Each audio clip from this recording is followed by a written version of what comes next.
बिस्मिल्लाहिर्रहमानिर्रहीम। अस्सलाम वालेकुम स्टूडेंट्स। ऑटम 23 में क्वेश्चन आया था, यानी लेटेस्ट अटैम्प्ट। ठीक है, तो आज पता चल जाएगा कि आप कहाँ खड़े हुए और आई कैप कहाँ खड़ा हुआ है। कितने मार्क्स का क्वेश्चन था? 10 मार्क्स का क्वेश्चन था। बनाना क्या है? Compute the deferred tax liability और asset that should be recognised in UL's statement of financial position as on 31/12/22। Simple deferred tax calculation करनी है, यानी जो कल तक वर्किंग हुआ करती थी आज वो मेन आंसर है। पहले भी एक दो पास पेपर में उसने डायरेक्ट ये चीज़ पूछी हुई है। The following balances have been extracted from the statement of financial position of Uchali limited. ठीक है, लीची लिमिटेड नहीं है, क्या है? उचाली। उछाली समझ लो या हाँ, अब पता नहीं उछाला होगा क्योंकि इसे तो उछाला ही करेगी वो। हाँ गुड्डा मेरा, ओ नीचे आ जा गुड्डे।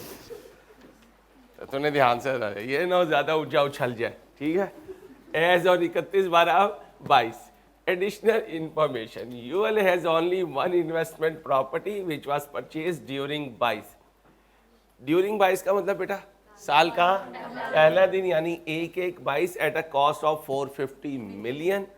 Fair value of the property as on 31/12/22 amounted to 610। Fair value ऊपर चली गई और हमें पता है एफबीआर वाले फेयर वैल्यू मॉडल को नहीं मानते। वो कहते हैं जब एक्चुअल सेल होगा उस वक्त गेन लॉस जो भी होगा वो डिसाइड करना। आगे आ जाए भाई, UL follow cost model for accounting purposes. अब बेटा प्रॉपर्टी है और अगर लैंड का वर्ड नहीं है और उसकी इंफॉर्मेशन ये कह रही है कि 22 में इन्वेस्टमेंट प्रॉपर्टी 420 पे खड़ा है और कॉस्ट मॉडल यूज कर रहा है, तो खरीदा कितने का था? 450 का। इसका मतलब है डेप्रिशिएट कर रहा है ना। कैरिंग अमाउंट कितनी है? 420। तुम्हारा नाम आ गया, कोई बात नहीं। Under tax law capital gain on investment property is taxable at the time of sale while depreciation वो अलाउ नहीं करता। तो डेप्रिसिएशन जो वो अलाउ नहीं कर रहा है वो तो चला जाएगा करंट टैक्स कैलकुलेशन में। और यहाँ बैलेंस शीट में कैरिंग अमाउंट कितनी होगी और टैक्स बेस कितना होगा? 450। शाबाश। डिडक्टिबल बना या टैक्सेबल? डिडक्टिबल बना। आगे पहली item investment property. Investment property कितना बना? 420। Tax base 450। डिडक्टिबल है, डिडक्टिबल टेम्परेरी डिफरेंस कितना? 30 का। अभी बाद में देख लेते हैं टैक्स रेट्स क्या है। आगे आ जाए, inventories imported during the year 22 amounted to 660 million of which 40 remained unsold as on 31/12/22। यानी जो बिक गया वो तो कॉस्ट ऑफ सेल्स में चला गया और जो कॉस्ट ऑफ सेल्स में चला गया उस पर कोई डिबेट नहीं है। 660 का 40% लगा दो। 660 का 40% 264। ये 264 क्या है? इंपोर्टेड रॉ मटेरियल या imported inventory. Payment of imported inventories resulted in a foreign exchange loss of 100 million. कहाँ सिखा चुका हूँ? IS 21 में। और एक्सचेंज लॉस को हम लिखा करते थे PNL में, GP से लेस किया करते थे। हम इसे PNL यानी एक्सपेंस आउट कर चुके। Under tax law the foreign exchange loss is considered as the part of cost of inventory. इसका मतलब उसकी बुक्स में ये 264 पे नहीं पड़ा, ये नहीं 364 पे पड़ा, क्योंकि ये 100 तो सारी परचेज पर है। क्योंकि जो लॉस है वो अकाउंट पेबल क्रेडिटर का लॉस है और क्रेडिटर तो पूरी परचेज का है। यही वो बच्चा गलती करता है, वो कहता है स्टॉक से रिलेटेड। भाई ये स्टॉक से रिलेटेड नहीं है, ये पेमेंट से रिलेटेड है। कितने बच्चों ने 40% लिया और कितनों ने डायरेक्ट 100 कर दिया? 100 वाले बोले सर 100 ही मारा है। ठीक है, लिखो भाई साहब, भाई की जान। बच्चों बातें नहीं, मैं फिर डांटूंगा, बातें नहीं करनी, जल्दी से लिखो।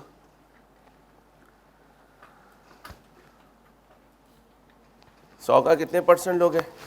कितना बन गया, टोटल कितना हो गया 304, 304 बन गया जी। हाँ, एक्सचेंज लॉस स्लैश गेन का ताल्लुक, एक्सचेंज लॉस और गेन का ताल्लुक पूरी परचेज पूरी सेल से है। एक्सचेंज गेन और लॉस का ताल्लुक बोलो पूरी परचेज पूरी सेल से है, यानी डेटर एंड क्रेडिटर, बोलो यानी डेटर एंड क्रेडिटर, यानी डेटर एंड क्रेडिटर। अब 100 का कितने परसेंट हो, कितना बना 40, 264 में ऐड कर दो 300। अब ये 304 क्या है, 304 क्या है टैक्स बेस, ये टैक्स बेस है, और 264 क्या है, ये कैरिंग अमाउंट है। अब यहाँ क्या लिखूं, इन्वेंट्री, इन्वेंट्री दो बन जाएंगी, एक इंपोर्टेड, भाई एक इंपोर्टेड और एक लोकल। लोकल इन्वेंट्री की कैरिंग अमाउंट 264, इंपोर्टेड की 264, और वो कह रहा है कितना 304। अब जरा भाई साहब 660, भाई ये 660 और टोटल इन्वेंट्री कितनी पड़ी हुई है 840, तो बाकी क्या है लोकल, बाकी क्या है लोकल, क्योंकि बैलेंस शीट में तो पूरे इन्वेंट्री आएगी ना, तो लोकल उसने बता दिया, बाकी इंपोर्टेड बता दिया, बाकी लोकल, और अगर लोकल बता देता तो बाकी इंपोर्टेड। तो लिख लें local plus imported equal to total inventory.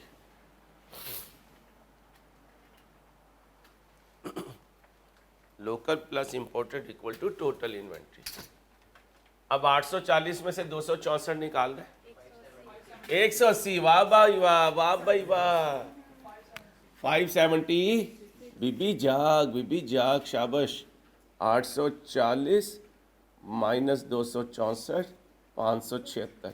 इसका टैक्स बेस बताओ, इसका टैक्स बेस यही है, ये तो लोकल है। तो लोकल जो आप कह रहे हो इतने का खरीदा, टैक्स बेस वाले भी कहेंगे इतने का खरीदा। पहले सिखाया था खरीदने और बेचने वाली अमाउंट पर एफबीआर और हमारा कोई डिफरेंस, ऊपर वाले का टेम्परेरी डिफरेंस बोलो जी, डिडक्टिबल टैक्सेबल डिडक्टिबल, और दूसरे वाले का जीरो। आगे चले, इंटरेस्ट इनकम 22 की कितनी है, उसमें से कितनी रिसीवेबल है 65। ये 65 टैक्स बेस है या कैरिंग अमाउंट, ये कैरिंग अमाउंट है। नाम बताएं इसका जरा, इंटरेस्ट रिसीवेबल कितनी है 65।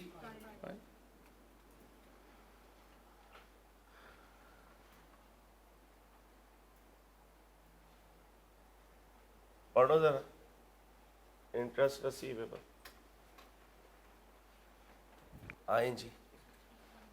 Under tax law interest income was taxable on an accrual basis in 21। कहता है 21 में मैं और तू एक जैसे ही थे, 21 में मैं और वो एक जैसे थे, यानी करंट टैक्स में कोई फर्क नहीं था। लेकिन डेफर्ड टैक्स तो फ्यूचर ईयर्स का है, डेफर्ड टैक्स तो अच्छा जी क्या हुआ 21 के बाद क्या वाकया रूनुमा हुआ।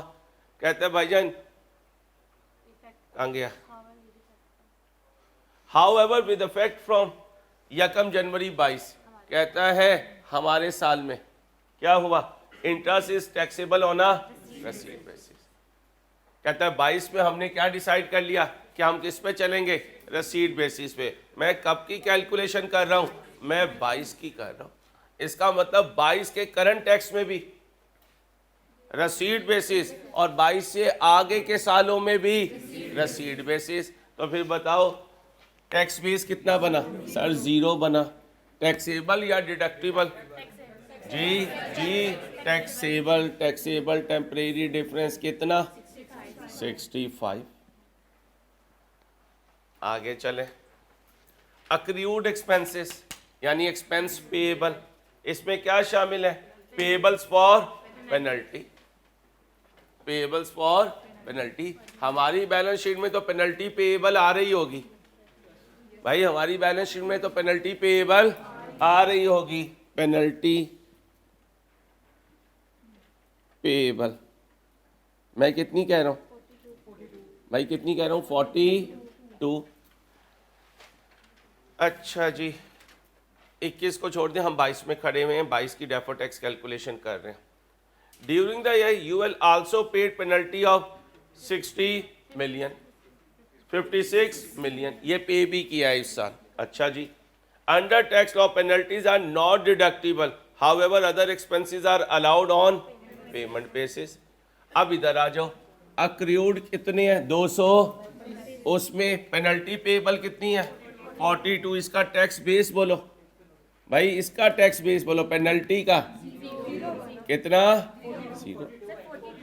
अच्छा, इधर 0 आएगा, इधर 0 आएगा और इधर, और ये 42। कोई रूल नहीं है, सिर्फ बैलेंस करने के लिए कि मेरा फॉर्मेट चलता रहे, क्योंकि पेनल्टी पर बोले भाई परमानेंट डिफरेंस है, और परमानेंट डिफरेंस मेरी डेफर्ड टैक्स कैलकुलेशन का पार्ट, चाहे वो एग्जेम्प्ट इनकम है, चाहे वो डिसअलाउड एक्सपेंस है, यही सिखाया हुआ है। अब आओ जी, अदर पेएबल, क्या लिखोगे? Other payable.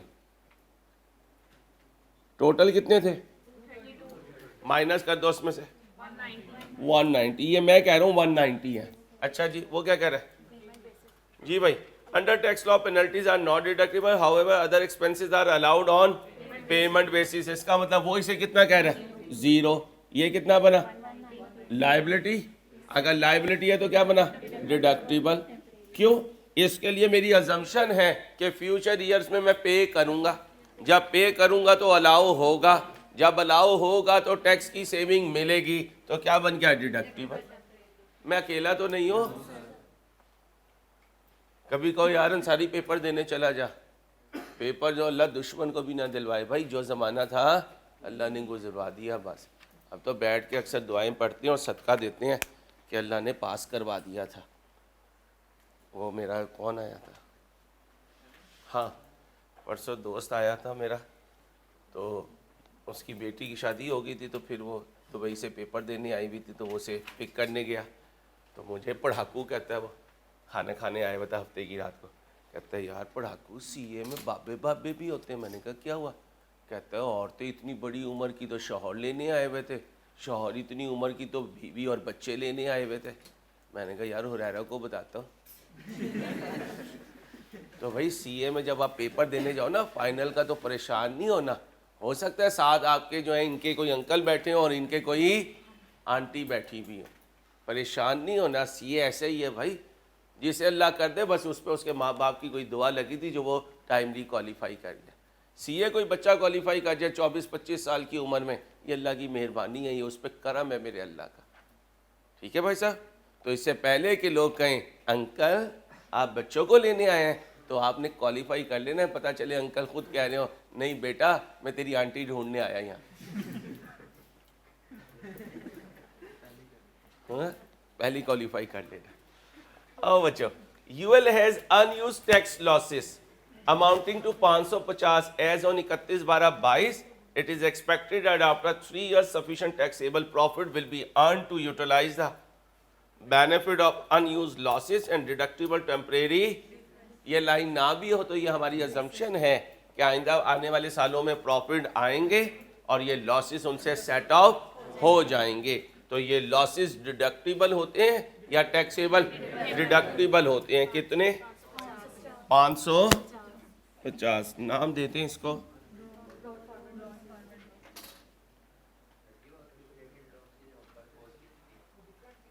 क्या ये 460 और इधर कितने लिखें भी? एग्जाम फोकस पॉइंट लिखें भाई। अगर एग्जाम में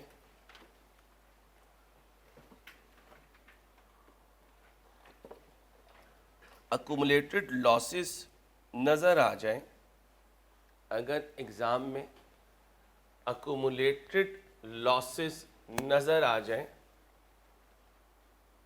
और एडजस्टमेंट में अनयूज्ड टैक्स लॉसेस हो, क्या हो, अनयूज्ड टैक्स लॉसेस हो, तो फोकस हमारा अनयूज्ड टैक्स लॉसेस पे होगा। फोकस हमारा बोले अनयूज्ड टैक्स लॉसेस पे होगा। दोनों का डिफरेंस फाइनल अकाउंट में डिस्कस करेंगे। दोनों का डिफरेंस कहाँ डिस्कस करेंगे? अब बताएं जी, अनयूज्ड टैक्स लॉसेस कितने हैं? 550। किसे इग्नोर रखूंगा अभी? अक्यूमुलेटेड लॉसेस को। कहाँ बताऊंगा? फाइनल अकाउंट में। कितने हो गए unused tax losses? 500 unused tax losses. दोनों में लिखूं या डायरेक्ट उधर चला जाऊं? डायरेक्ट इधर चले जाएं। डिडक्टिबल होंगे, टैक्सेबल होंगे? डिडक्टिबल होंगे। रेट क्या होगा? अमाउंट बताएंगे? 550। अब क्या कह रहा है? आएं जी, 23 एंड ऑनवर्ड, कल वाला पॉइंट। अच्छा, ये पेपर बाद में आया, कल जो किया था मबरूम वो पहले आया, वो 21 का था। इसका मतलब ये पॉइंट इसने देना शुरू कर दिया। अब ये वन ऑफ नहीं है। क्या कह रहा है? अनेक्टेड बिफोर 31/12/22 में खड़े होकर 23 की इंफॉर्मेशन मिल चुकी, तो 22 में खड़े होकर डेफर्ड टैक्स की कैलकुलेशन 23 के हिसाब से करेंगे। ओके, और स्टार लगा हुआ है 23 ऑनवर्ड पे। 22 एंड बिफोर, 22 में 15% था इंटरेस्ट इनकम, लेकिन 23 ऑनवर्ड कितना होगा? अब ढूंढ लो, इंटरेस्ट से रिलेटेड कोई है? ये है। कितने परसेंट? 20%। अब आए जी, ऑल अदर इनकम्स 30%। 22 तक कितनी थी? अनेक्टेड का मतलब जैसे अनाउंस हुआ है ऐसे ही इंप्लीमेंट होगा, तो कितने पे कैलकुलेशन ले जाऊंगा? 30% पे। जरा जल्दी से कर दे। 1 मिनट बेटा।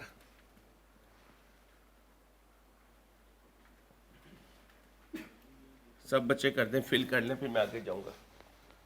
जल्दी से फिल करते हैं।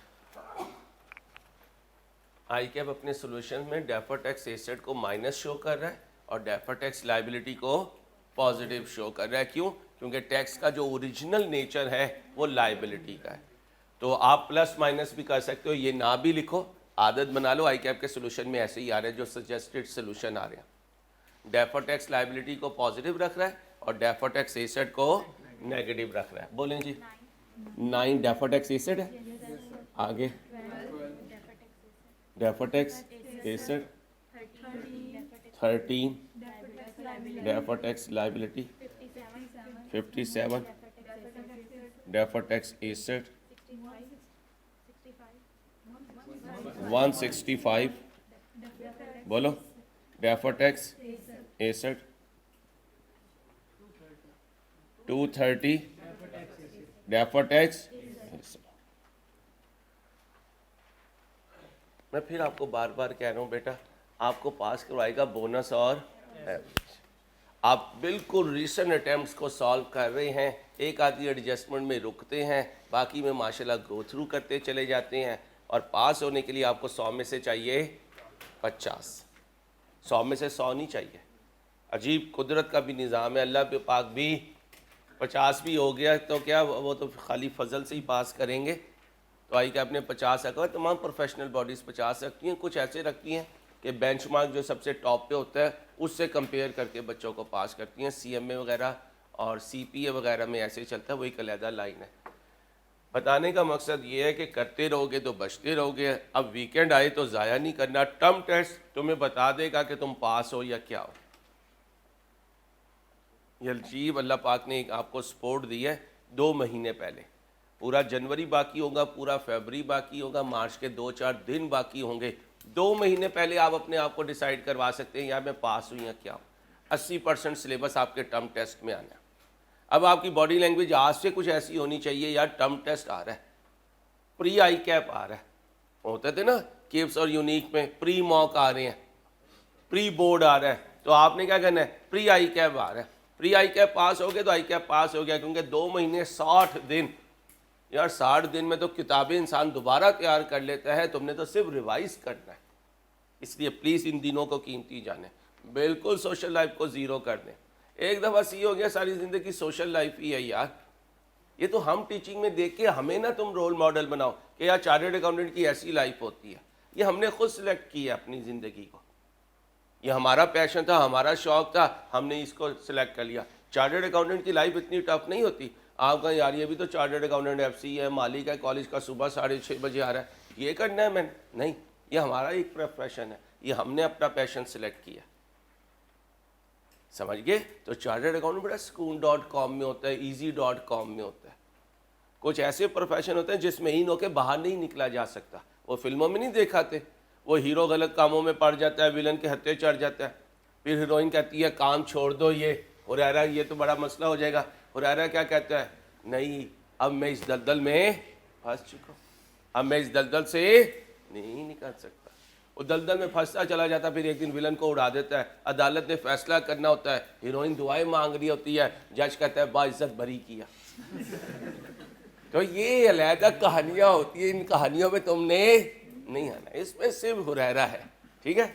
चलो डेफर्ड टैक्स, लायबिलिटी और एसेट हमने कैलकुलेट कर दिया। अब एक पास पेपर आप सॉल्व करके देंगे जी भाई। जी हाँ जी, नहीं ये उसने अभी तक पॉइंट नहीं बताया एवरेज लेते, क्योंकि टैक्स में एवरेज नहीं चलती। या तो वो यहाँ पर ऑनवर्ड नहीं लिखेगा, सिर्फ क्या लिख देगा 2023, तो हमारी यही अजम्पशन होती है कि अगले साल में ये क्या हो जाएगा, चेंज हो जाएगा। तो फिर हम 23 की कैलकुलेशन कर देंगे और वेट करेंगे कि अगले साल टैक्स रेट में जब चेंज आएगी तो हम चेंज का इफेक्ट पुट कर देंगे।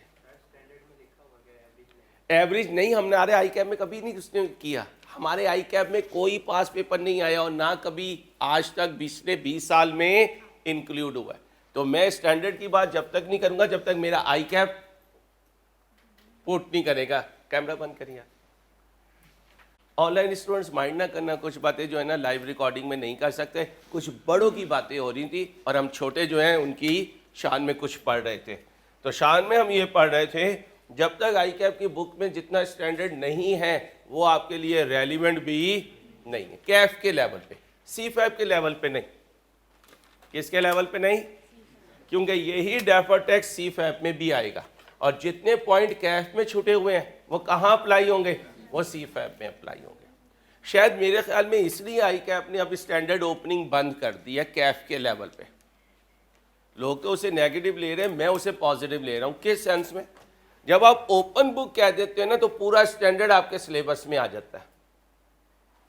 बात को समझे, ओपन बुक है तो पूरा स्टैंडर्ड है और कई स्टैंडर्ड ऐसे हैं जो कैफ में भी हैं और CFAP में भी हैं। तो इसका मतलब अगर कैफ और CFAP दोनों में है तो फिर दोनों में उनका लेवल सेम नहीं है, सेम नहीं है। आई कैप की बुक हमारा पैरामीटर है, स्टैंडर्ड हमारा पैरामीटर नहीं है, क्योंकि कई स्टैंडर्ड ऐसे हैं जिन्हें बहुत डिटेल में जाएंगे तो वो पॉइंट तो CFAP के हैं और आई कैप ने कैफ की बुक में उसे शामिल नहीं किया। तो हमने पैरामीटर क्या रखना है, बाउंड्री बोले, आई कैप की बुक लिख लें। स्टैंडर्ड उतने पढ़ने हैं जितने आई कैप की बुक में, उससे ज़्यादा का स्टैंडर्ड आपके सिलेबस में नहीं है कैफ के लेवल पे। अब बच्चों मुझे एक आखिरी पास पेपर कर दें, लीज प्लस डेफर्ड टैक्सेशन पढ़ें। Lease plus deferred taxation, lease करवा दिया था। अच्छा, आई कैप ना हमेशा वो ट्रिक खेलता है जो पिछले पास पेपर में नहीं होते। तो याद रखना, जो आई कैप में आ गया वो तुम्हारे लिए इंपॉर्टेंट नहीं है, जो नहीं आया वो इंपॉर्टेंट है। कैसे? पिछले सारे पास पेपर किसके हिसाब से थे? Lessee plus deferred taxation. आप भी सोच रहे होंगे यार अंसारी ने लेसर वाला पॉइंट नहीं करवाया, लेसर भी तो डेफर्ड टैक्सेशन में फॉल कर सकता है, कर सकता है ना। आई कैप ने कहा बच्चों क्यों इंतजार करते हो, मैं हूं ना, आ जाओ। समझ तो गए होगे क्या होने लगा, लेसर आने लगा। ये देखो नमल लीजिंग लिमिटेड, लिख लो। जिनका इंतजार था वो आ गए, जिनका इंतजार था वो आ गए। कौन आ गए? लेसर है भाई साहब, लेसर आ गए।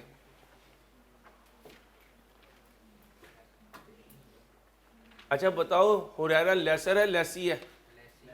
नहीं, हुरैरा लेसर है, अपने आप को पेश करेगा किराए के लिए। लो बेगम इस्तेमाल कर लो जहां इस्तेमाल करना। ये बेचारा कभी कपड़े धो रहा होगा और कभी बर्तन धो रहा होगा, तो बेचारा कौन है? लेसर। वैसे लेसर अपना एसर देता है, ये अपने आप को पेश करेगा, वलायत के इस दर्जे पे पहुंचेगा ये। हुरैरा जब तू हमें अपने घर बुलाया करेगा, अगर तूने बुलाया तो हम तेरा कितना मज़ा लगाया करेंगे ना।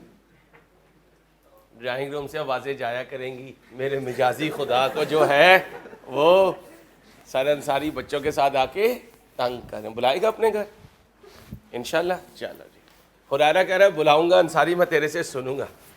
आओ भाई, क्या बनाने हैं? एक्सट्रैक्ट बनानी है। NLLS statement of profit and loss for the year ended 31/12/22 and the statement of as on that date.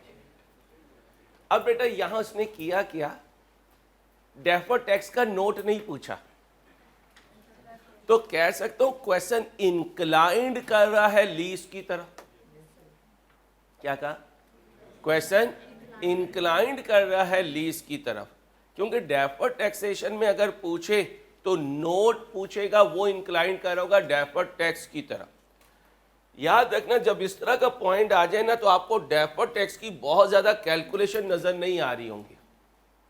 Question lease की तरफ इंक्लाइंड होता हुआ नजर आ रहा होगा, ज्यादा कैलकुलेशन किसकी चल रही होंगी? लीज की। केस किसका है? लेसर का। किसका है? कलेजी नहीं है, हाँ, छोटी बहन है कलेजी की, ठीक है। क्या नाम है? कलेजी। और तुम कौन हो? नमल। नमल एक लेसर है, वो इधर देखो ना, नमल एक लेसर है। सादा बिरयानी, मसाला बिरयानी या फाइनेंस लीज, ऑपरेटिंग लीज? कितने सवाल? पहला सवाल,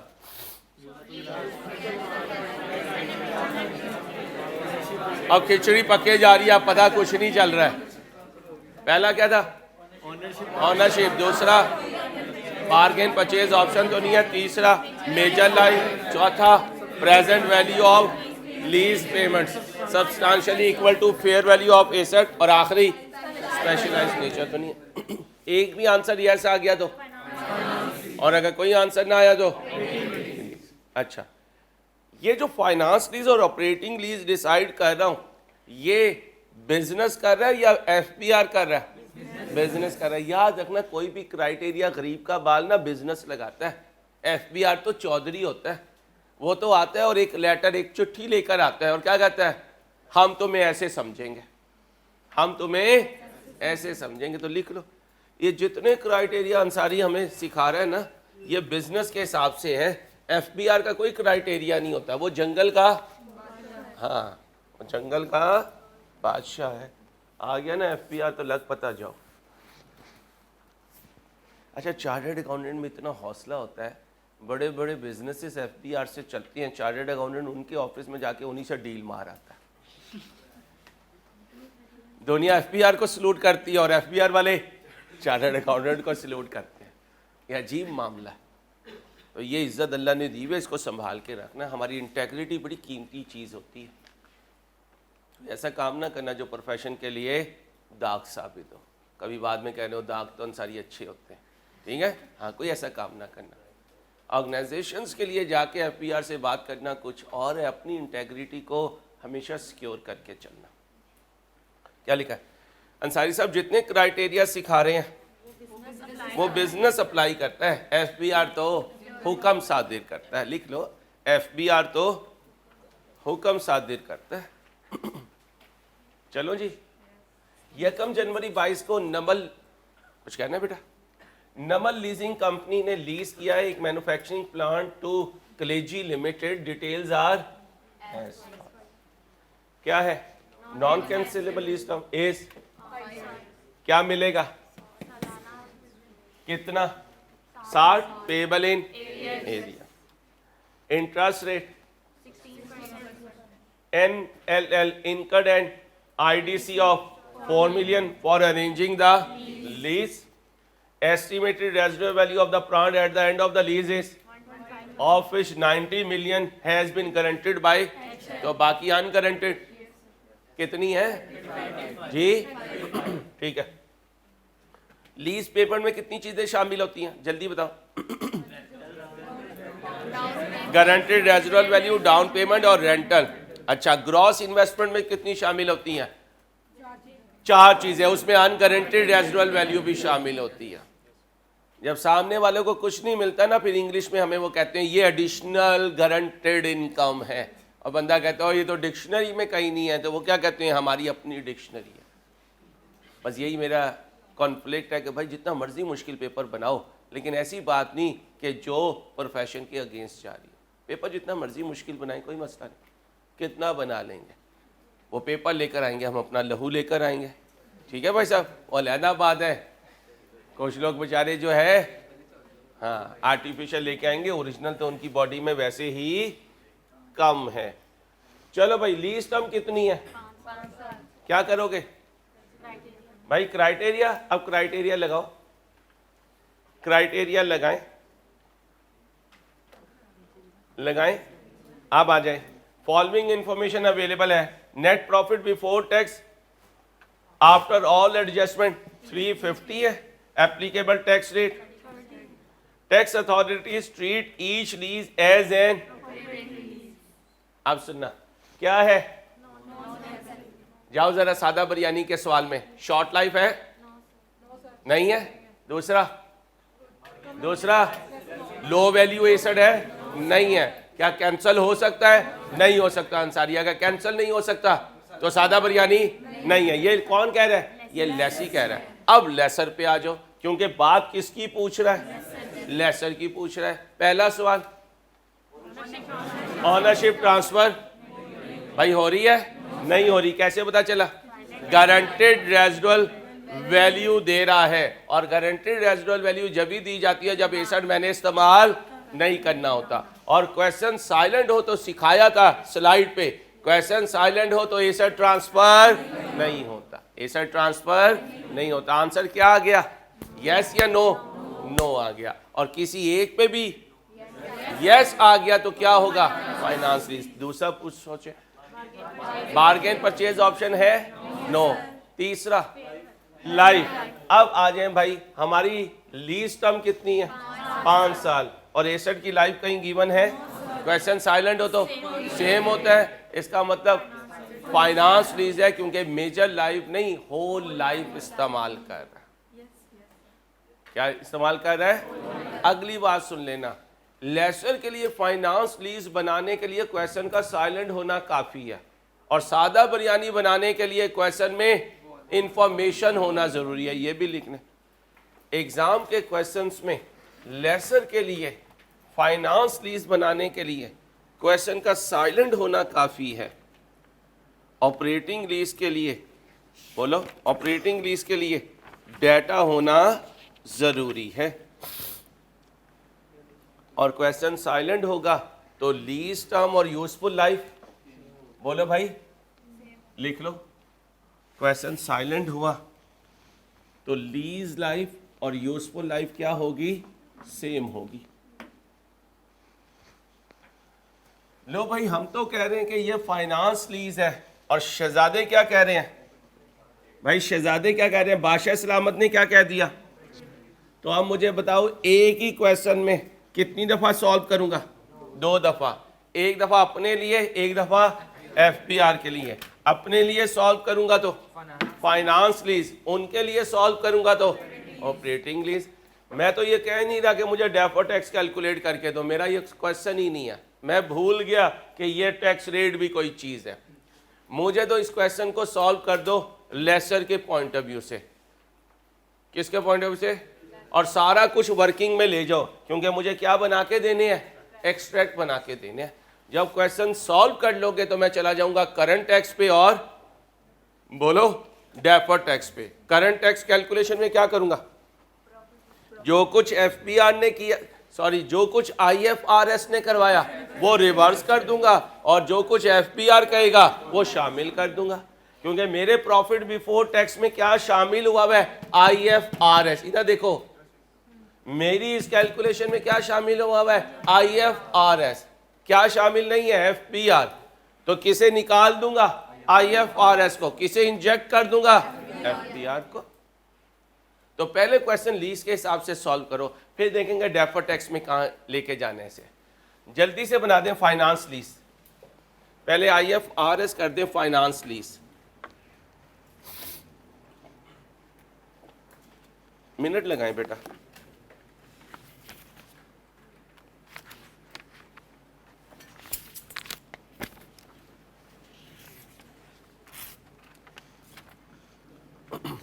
सबसे पहले क्या निकालोगे, ग्रॉस इन्वेस्टमेंट, फिर नेट इन्वेस्टमेंट, फिर शेड्यूल। मेन पेज छोड़ देना, एक्सट्रैक्ट बाद में बनाएंगे।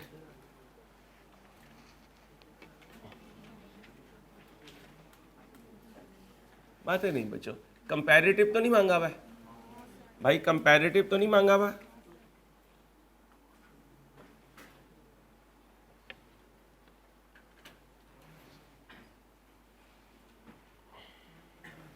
अच्छा यार, एक्सट्रैक्ट किसके हिसाब से बनता है, आईएफआरएस। शाबाश, गुड।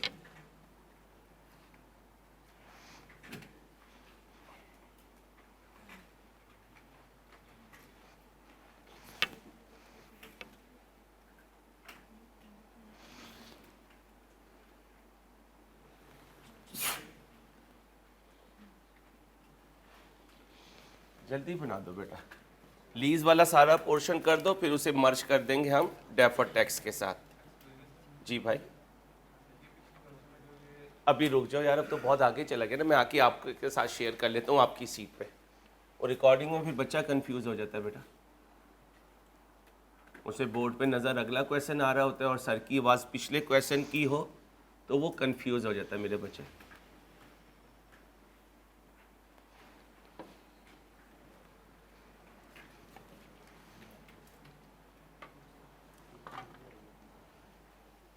सबसे पहले ग्रॉस इन्वेस्टमेंट, GI। जी भाई, कोई डाउन पेमेंट आई है, नहीं आई सर अंसारी। रेंटल कितने हैं, 5। एक रेंटल कितने का है, बोलो 60 का। फिर मुझे गारंटेड रेजिडुअल वैल्यू मिलेगी कितनी, 90। फिर मुझे अनगारंटेड मिलेगी कितनी, 35। बोर्ड पे देखना। ओ भाई, ये इतनी क्या है, लीज पेमेंट। ये क्या है, अनगारंटेड रेजिडुअल वैल्यू। बात को समझे, अगर लैसी का क्वेश्चन होता तो सिर्फ लीज पेमेंट लेता, क्या ना लेता, यूजीआरबी ना लेता। अब क्या चाहिए, NI, net investment. 60 into 1 minus 1 plus, बोले 0.16 raise to the power over plus 90 into raise to the power plus into, बोलो तो सही यार, 1 प्लस पॉइंट, हाँ हाँ, कुछ पूछ रहे, कोई बोला है बच्चा, आंसर दे या नहीं। 256 कर दो, 256 का NI आ गया। अब क्या बनाता था, अमोर्टाइजेशन शेड्यूल, लीज शेड्यूल बना दें जल्दी से, जल्दी से बना दें बेटा, टाइम कम है। एरियर में है, एडवांस में है, एरियर में है। कितने कॉलम बनाते थे, 5 कॉलम।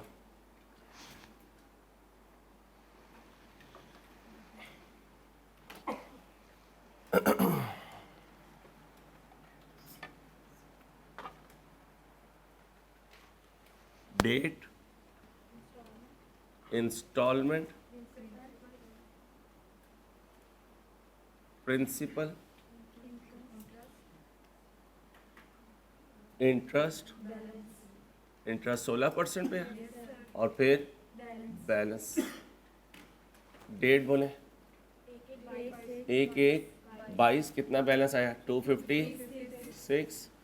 पहला रेंटल 31/12/22 कितना रेंटल है 60। बोले भाई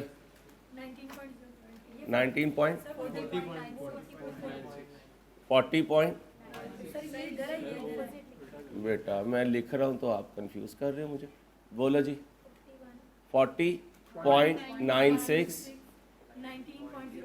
19.0 बाकी 236 जल्दी से कर दो, जल्दी कर लो बेटा। नेक्स्ट बताएं भाई 37.91 22.09 60 31/12/23 सॉरी 214.87 31/12/24 60। इंटरेस्ट बोले प्रिंसिपल बोले बैलेंस बोले 189.25 31/12/25 60 30.28 29.1353 31/12/26 60 60 रेंटल 90 गारंटेड और 35 अनगारंटेड। सारा मिल रहा है कितना बना 185। इंटरेस्ट बोला 5 2 प्रिंसिपल 54 इधर 0 कर दे नो इशू। शेड्यूल बन गया।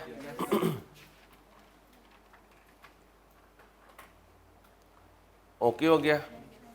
अब शेड्यूल के बाद एक्सट्रैक्ट बनने हैं इनकम स्टेटमेंट के। भाई इनकम स्टेटमेंट के और बैलेंस शीट के। सिर्फ एफबीआर कहाँ रोल प्ले करेगा एक्सट्रैक्ट में, करंट टैक्स में और डेफर्ड टैक्स में, इंटरेस्ट में नहीं करेगा। वो तो सारा मैं वही लिखूंगा जो मैं लिखता हूं। इनकम स्टेटमेंट तो मेरी वैसी बनेगी। लिख लें करंट टैक्स कैलकुलेशन एक वर्किंग है, एक्सट्रैक्ट नहीं है। करंट टैक्स कैलकुलेशन बोलें एक वर्किंग है, क्या नहीं है, एक्सट्रैक्ट नहीं है।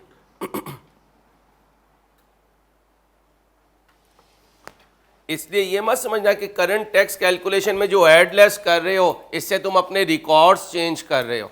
तुम्हारे रिकॉर्ड वही हैं जो तुमने बनाए हुए हैं। ये सारे तो इसलिए कर रहे हो ताकि नीचे जो करंट टैक्स है उसकी वर्किंग जब कोई देखे तो उसे पता हो क्या ऐड हो रहा है क्या लेस हो रहा है। ओके हो गया, कोई कंफ्यूजन तो नहीं। अब ऑर्गेनाइजेशन का नाम बताएं। नमल लीजिंग कंपनी। स्टेटमेंट ऑफ बोले भाई statement of comprehensive income.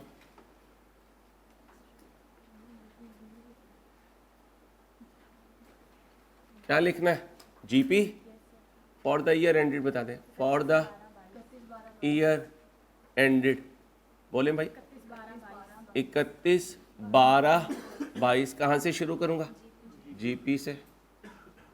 Add अच्छा अदर इनकम मैं लिख रहा हूँ, लीजिंग कंपनी की ये मेन इनकम होती है। ऐड अदर इनकम क्या आ रहा है इंटरेस्ट इनकम। फाइनेंस लीज है तो लेसर डेप्रिसिएशन चार्ज करेगा जी नहीं सर, ये अपनी बुक्स में से एसेट को निकाल चुका होता है। लीज रिसीवेबल को डेबिट किया होता है और एसेट को क्रेडिट किया होता है एनआई फिगर से। अब ये ना हो डेफर्ड टैक्स तो पक्का हो जाए और लीज कच्चा हो जाए। इसी के लिए टर्म टेस्ट है, रोज एक टॉपिक रिवाइज करो ताकि जब टर्म टेस्ट देने जाओ तो पूरा सिलेबस 80% तुम्हारे हाथ में हो। और मुझे लगता है 80 से भी ज़रा थोड़ा सा शायद ऊपर ही हो जाए, क्योंकि फाइनल अकाउंट इंशाल्लाह हमारा हो चुका होगा, रेगुलेटरी फ्रेमवर्क भी हो चुका होगा, सिर्फ कंसोलिडेशन बाकी होगी हमारी 24 क्लासेस इंशाल्लाह। अल्लाह ने चाहा और दुआ करें अल्लाह आफियत से ऐसे ही कोर्स को लेके चले, दरमियान में कोई हर्डल ना आए, कोई छुट्टी भी ना हो। कितने हो गए? 68। बस दुआ करनी है R1 की तरह इसमें भी छुट्टी ना आए, बस लगातार चले इंशाल्लाह। तो उस्ताद की सेहत के लिए दुआ किया करो, सेहत होती है तो सारी चीज़ें टाइमली चलती हैं। मिलियन में भाई, मिलियन में। चलो तुम बनाओ, मैं क्यों बना रहा हूँ, मैं भी पागल ही हूँ यार। बनाओ जल्दी से। इंटरेस्ट इनकम लिख दो, करंट टैक्स और डेफर टैक्स की जगह छोड़ दो। जल्दी करो जल्दी। एरियर में है फिर तो आसान ही, और अकाउंटिंग ईयर और कॉन्ट्रैक्ट ईयर भी सेम है, फिर तो सिंपल ही है। इंटरेस्ट इनकम कितनी? 40.96। यहाँ क्या आ रहा होगा? टैक्स।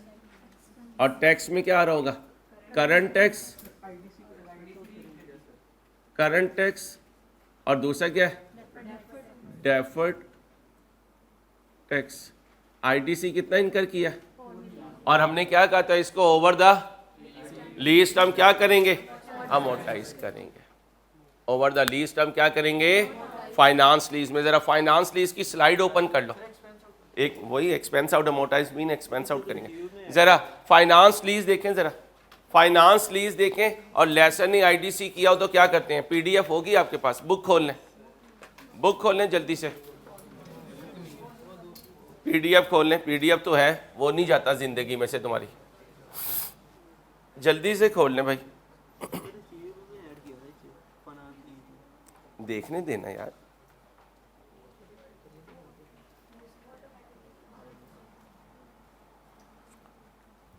ध्यान से एक पॉइंट लिखा हुआ है, ऑटोमेटिकली का पॉइंट लिखा हुआ है, इसलिए कह रहा हूं ओपन करें जरा। लीज भूला हुआ है, जरा याद हो जाएगा।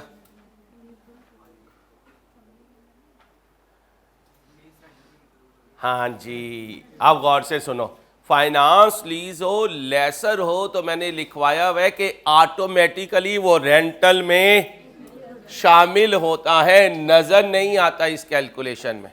क्यों? क्योंकि लीज के रेंटल शेड्यूल में और आप नहीं बनाते, ये सीएफएस बनाते हैं या एक्चुरीज बनाते हैं। हम इसे सिर्फ क्या कर रहे हैं? रिपोर्ट कर रहे हैं। दोबारा लिख लें, फाइनेंस लीज है, आईडीसी है, ऑटोमेटिकली रेंटल में इनकॉर्पोरेट हो चुका।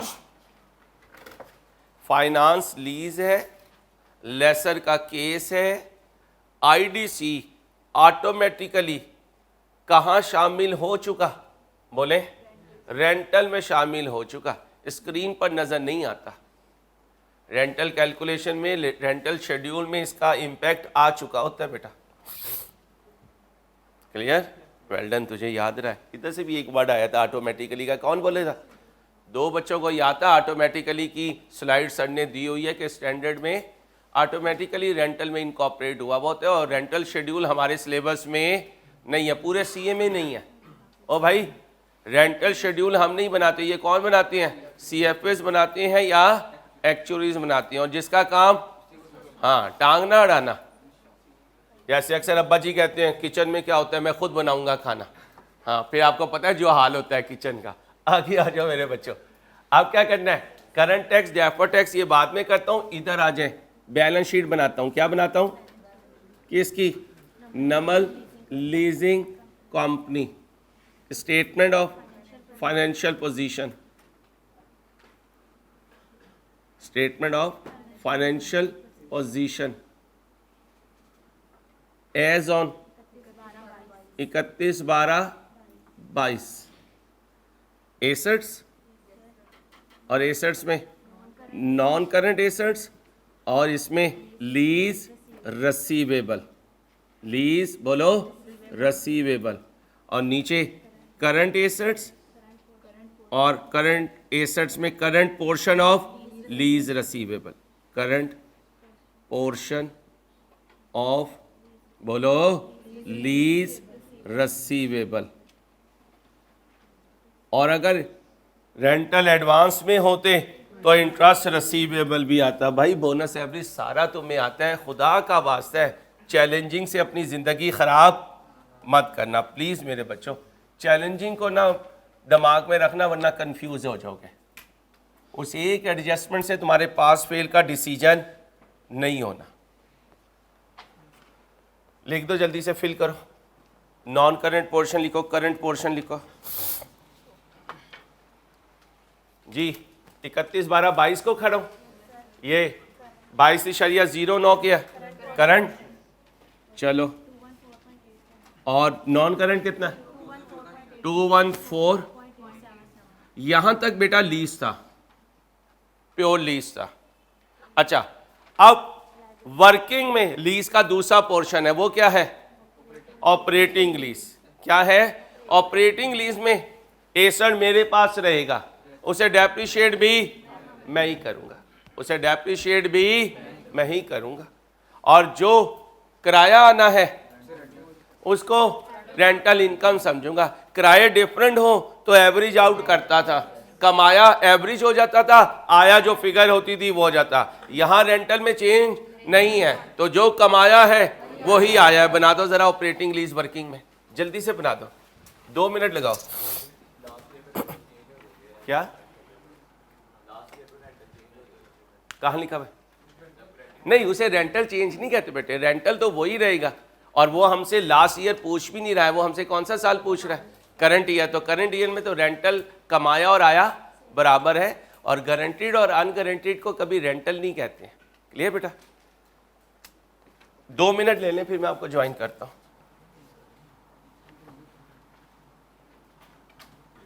आओ भाई, कितना रेंटल आया? जो 60 आया वो वही कमाया। इस 60 में आईडीसी की कंपनसेशन है या नहीं? आईडीसी की कंपनसेशन है या नहीं? है भाई। अभी तो कहकर आए हो कि सर यहां ऑटोमेटिकली रेंटल में ये एडजस्ट हो चुका। अब अगर रेंटल में एडजस्ट हो चुका तो जो उसने आईडीसी लगाया था वो उसको रिसीव बैक कर रहा है किस शक्ल में? आने वाले रेंटल के शक्ल में। तो लिखें, इस रेंटल में आईडीसी की कंपनसेशन है। इस रेंटल में बोलें आईडीसी की कंपनसेशन है।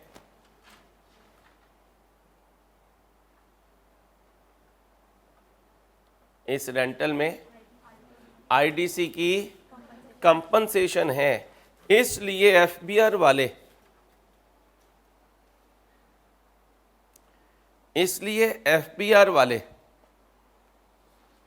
इसको दोबारा अलाउएबल नहीं करेंगे, क्योंकि अगर दोबारा अलाउएबल किया तो आपने आईडीसी के कितने फायदे उठा लिए? आपने 2 फायदे उठा लिए। तो लिख लो, रेंटल में इसकी कंपनसेशन मौजूद है, इसलिए एफबीआर वाले इसे दोबारा से क्या नहीं करेंगे? अलाउएबल नहीं करेंगे। अब बच्चों, अगर मैं करंट टैक्स कैलकुलेशन करूं तो वहां पे मुझे क्या नजर आ जाएगा? ऑपरेटिंग लीज नजर आ जाएगी। करंट टैक्स कैलकुलेशंस कहां से शुरू करूंगा? प्रॉफिट बिफोर टैक्स से। प्रॉफिट बिफोर टैक्स कितना है जी? 350 है। अब मुझे बताएं, एक मिनट, अब मुझे बताएं कि यहां इनकम ये क्या करेगा? भाई इनकम इसमें क्या करेगा? IFRS वाली लेस करेगा और रेंटल इनकम वाली ऐड करेगा। कितनी है रेंटल इनकम? तो ऐड रेंटल कितना? बोलो 60 लेस, बोलें जी, इंटरेस्ट इनकम कितनी है? 40.96, ये लेस करेगा। अच्छा, अब एसेट एफबीआर वाले क्या कह रहे हैं? किसका है? लेसर का है, तो डेप्रिसिएशन अलाउ करेगा। डेप्रिसिएशन अलाउ करेगा। क्या करूं? लेस करूं। क्या? Tax depreciation. कौन सी डेप्रिसिएशन? Tax depreciation. सिर्फ डेप्रिसिएशन कहते हैं। कितनी है इसकी टैक्स डेप्रिसिएशन? 256 माइनस माइनस बोले -125। रेजिडुअल वैल्यू इसे कितनी मिलनी है? अगर कहीं लेसी ने गारंटी की हुई है तो क्या ये at the end of the lease term इसकी पॉकेट में आएगी? भाई इसकी पॉकेट में आएगी।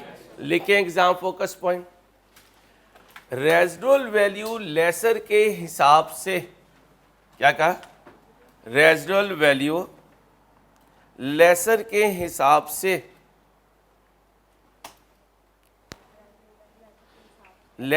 हिसाब से गारंटेड प्लस अनगारंटेड होती है। लेसर के हिसाब से कितनी होती है? गारंटेड प्लस बोले अनगारंटेड। रेजिडुअल वैल्यू कितनी लेके चलूंगा? 125। लाइफ बोले, फ्रैक्शन लगाऊं, कितनी डेप्रिसिएशन? 26.5। अच्छा एक और बात याद रखिएगा, हम टीचर आपको आई कैप जो अजम्पशन लेकर चल रहा होता है उसके हिसाब से बता रहे होते हैं, अपने हिसाब से कुछ नहीं बता रहे होते। आप ICW, आप कोई कनेडियन पेपर या कोई अमेरिकन पेपर देखें और वो कहें कि नहीं जनाब हम सिर्फ क्या लेकर चलेंगे, सिर्फ क्या लेकर चलेंगे 35, तो आप आई कैप को चैलेंज नहीं कर सकते। याद रखिएगा जहां पर चीजें FBR की आएंगी वहां पर कहीं ना कहीं आई कैप कौन सा टच लेकर चल रहा होगा? लोकल टैक्स का। क्या? लोकल टैक्स का। ऑल तो हमने ये कहा है कि IAS 12 में लोकल टैक्सेशन एप्लीकेबल नहीं है, इसलिए कौन सी रेजिडुअल वैल्यू लोगे? Total, guaranteed plus unguaranteed. अब बता दें कोई और आइटम जिसने यहां आना हो, जरा जल्दी से बता दें। नहीं तो लिख लें exam focus point, rental income add किया करेंगे, interest income and depreciation less किया करेंगे। कितना बना टैक्सेबल प्रॉफिट? टैक्सेबल प्रॉफिट भाई 348.4। ये क्या है? Taxable profit. टैक्स का रेट बताएं जी। करंट टैक्स कितने परसेंट? 30%। कितना बना असदुल्ला? 102.85। करंट टैक्स की तो हमेशा एक ही एंट्री होती है, current tax expense debit, current tax payable. Income statement में कहाँ आएगा? करंट टैक्स में कितना बोले भाई? 102.85। अब बताएं करंट टैक्स करंट लायबिलिटी होता है नॉन करंट? करंट लायबिलिटी, नीचे करंट लायबिलिटी में आ जाए, current liability, current tax payable. बोलें जी, बोलो। 102.85। अच्छा बच्चे यहाँ कंफ्यूज होंगे, वो कहेंगे अंसारी आपकी अपनी मर्जी है, कुछ IFRS का लिख रहे हो और कुछ FBR का लिख रहे हो। ओ भाई कुछ IFRS का लिख रहे हो और कुछ FBR का लिख रहे हो, वो चीज जहां पर जाकर FBR मुझे रोक देगा वहां पर FBR आ जाएगा। इसलिए टैक्स का ताल्लुक मेरे से नहीं है, किससे है? FBR से। तो जैसा वो कहेगा वैसी कैलकुलेशन करके अपने रिकॉर्ड्स में लिखूंगा। तो लिख लें टैक्स का लिंक FBR से है, ये उसके रूल पर कैलकुलेट होगा और रिकॉर्ड हम करेंगे। क्या कहा? टैक्स का रेट FBR से है, ये उसके रूल पर कैलकुलेट होगा और रिकॉर्ड हम करेंगे। अब क्या बाकी रह गया? आखिरी पॉइंट जल्दी से बताएं, डेफर्ड टैक्स। अब डेफर्ड टैक्स याद करें लेसी के हिसाब से आपको बनाना आता है। आज किसके हिसाब से बना रहा हूं? लेसर के हिसाब से। लेसर के हिसाब से लेसर की बुक्स में क्या आ रहा होगा? लीज रसीवेबल। क्या आ रहा होगा? लीज रसीवेबल। लिखें आज तक लेसी के हिसाब से बनाया था, आज डेफर्ड टैक्स कैलकुलेशन बोलें जी लेसर के हिसाब से बनाऊंगा। पहली चीज क्या लिखता था? डिस्क्रिप्शन। फिर क्या लिखता था? बोलो भाई, कैरिंग अमाउंट, फिर क्या लिखता था, टैक्स बेस, फिर taxable temporary difference slash deductible temporary difference, और फिर defer tax liability slash defer tax is. अब ध्यान से सुनना, जो मैं कह रहा हूं वो एफबीआर नहीं कह रहा, जो एफबीआर कह रहा है वो हम नहीं कह रहे, बात को समझे। मैं कह रहा हूं लीज रिसीवेबल है, वो कहता है पागल है, कोई लीज रिसीवेबल नहीं है। मैं कह रहा हूं एसेट मेरा नहीं है, वो कहता है पागल है, एसेट तो तेरा है। भाई दोबारा सुनो, मैं कह रहा हूं लीज रिसीवेबल, वो कहता है मैं नहीं मानता। मैं कहता हूं टैक्स मेरा नहीं है, वो कहता है मैं नहीं मानता, टैक्स तेरा है। अब आओ लीज रिसीवेबल कितना कह रहा हूं मैं, करंट नॉन करंट दोनों ऐड करके बता दें। 236 पॉइंट, वो क्या कह रहा है, मैं नहीं मानता।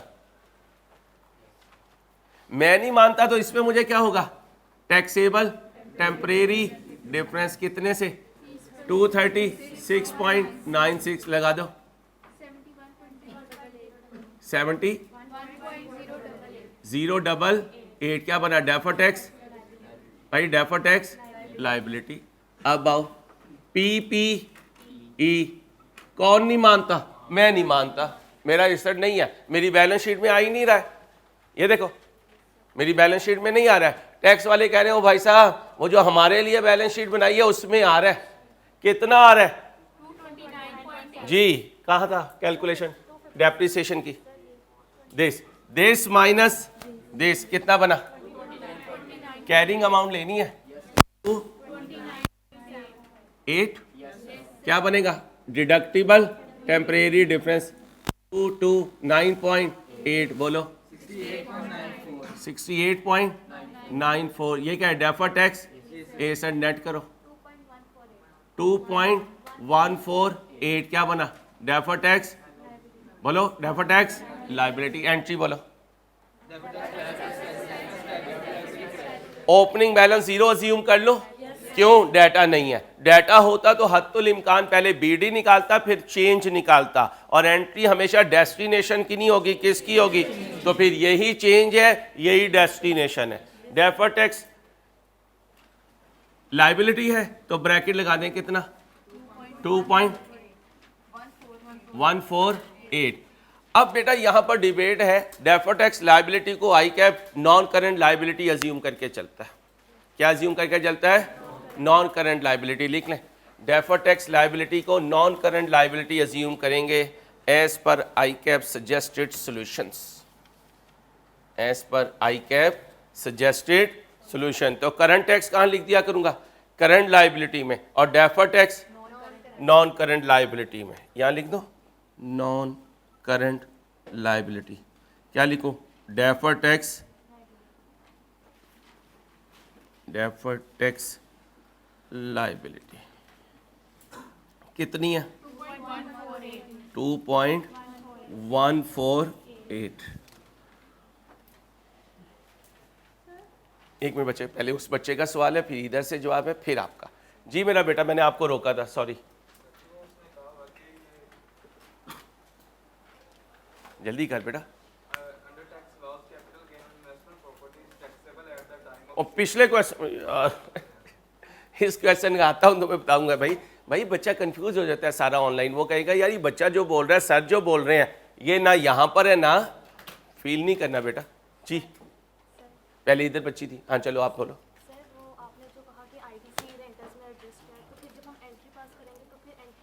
एंट्री तो हम अपने IFRS के लिए कर रहे हैं, और FBR वाली चीज़ों के लिए हम एंट्री पास नहीं करते।